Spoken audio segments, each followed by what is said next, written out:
What is the most unforgettable truth your therapist or therapist-like figure has ever told you? That if a reaction to a situation is bigger than the situation calls for, it is coming from something in the past. You need to run. You need to pack everything you own and leave when he isn't here. You cannot fix this and need to get somewhere safe. My couples therapist during the second session. In private. I owe that woman my life and will never take for granted what she said to me. Thoughts are not facts. That being happy and sad are both extreme ends of the scale. It's much healthier and sustainable to appreciate being content. Your mother can press your buttons because she's the one that installed them. Not everyone is worthy of my truth. She was telling me to be more discerning about who I tell my traumas to because not everyone has the ability to hold my truths with me. Some people will invalidate my feelings or use my hurts against me. Just because I want people to know doesn't mean those people deserve to know or are capable of honoring my needs. Your life is like a wedding seating chart. There are people who will be part of your life who will sit at the outskirts. You never share anything personally or meaningful with them. For example, you speak about the weather. But you do not have an opinion about it.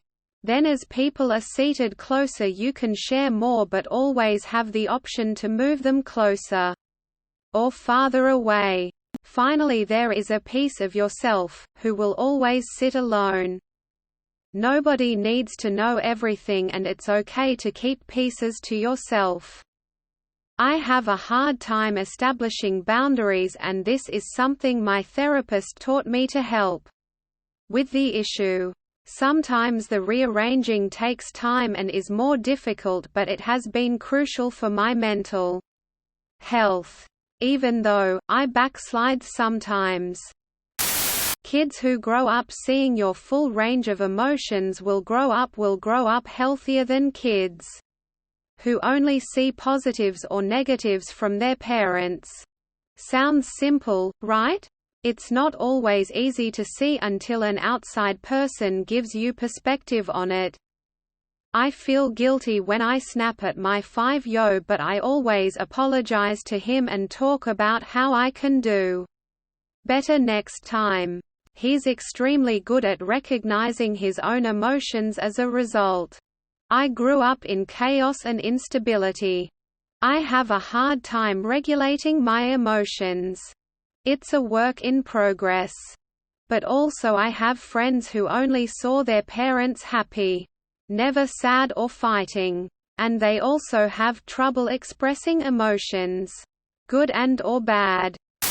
Here for the free therapy. My first and second therapist were both also my mom's therapists. The first one had me committed, which a long story. The second one was so much different. Our first appointment starts relatively normal until my mum leaves and we get some privacy. She very bluntly tells me that she can't be my therapist because she's also my mum's therapist. And there's no way she can give me good, unbiased care.